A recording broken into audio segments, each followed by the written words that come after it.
মুসলমান নামাজ পড়ে না, দিন জানে না, ওই মুসলমানটাকে হাতে পায়ে ধরে যদি নামাজি বানাই, যত দিন নামাজ পড়বে আল্লাহ তাআলা কবুল নামাজের সব আমার আমল নামায় দান করবেন। এই দাওয়াত দিতে রাজি আছি সবাই ইনশাআল্লাহ? তাহলে একজন মুসলমানের সবচেয়ে বড় ইকরাম হলো তাকে দ্বীনের দাওয়াত দেওয়া, দ্বীনের দিকে নিয়ে আসা, দ্বীনের দিকে নিয়ে আসা। তারপরে কি ভাই বলছে, ভাই তিনটা ইকরাম যার ভিতরে নাই, রাসূল বলেছেন সে আমার উম্মত না। এক নম্বর ইকরাম হলো আলেমকে তাজিম করা, বড়কে সম্মান করা, ছোটকে স্নেহ করা। আলেমকে তাজিম করা। ও দোস্ত মনোযোগ দিয়ে শুনবেন, মনোযোগ দিয়ে শুনবেন। আলেমরা আপনাদের শত্রু না।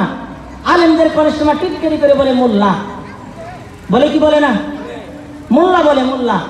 কিন্তু মোল্লা শব্দটা কিন্তু খারাপ না, ভালো, কিন্তু এরা মনে করে এটা গালি, ঠিক না? কিন্তু মোল্লা শব্দটা তো ভালো, গালি না এটা।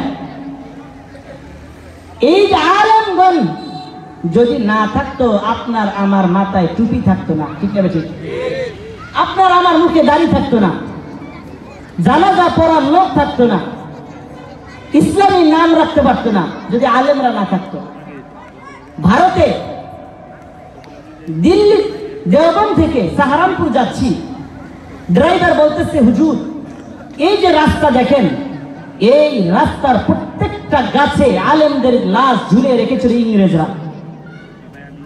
আলেমদেরকে মেরে মেরে তাদের লাশগুলো প্রত্যেকটা গাছের ডালে ডালে ঝুলিয়ে রেখেছিল।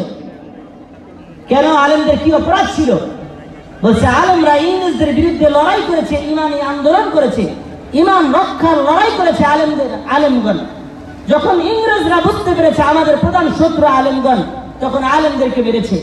ওলামায়ে কেরাম পেটে পাথর বেঁধে কোরআন এবং হাদিসের শিক্ষা দিয়েছে মাটির নিচে।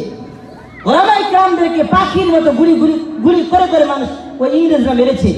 ও দোস্ত, ওলামায়ে কেরাম যদি পেটে পাথর না বাঁধতেন, মেহনত না করতেন, তাহলে আমাদের পর্যন্ত দিন আসতো না, ঠিক না? ঠিক।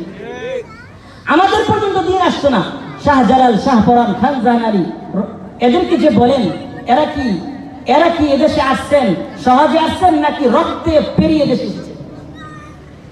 প্রিয় ভাইয়েরা আমার, আমাদের মেহমান এসে পড়েছেন। আমি আপনাদেরকে অনুরোধ করব,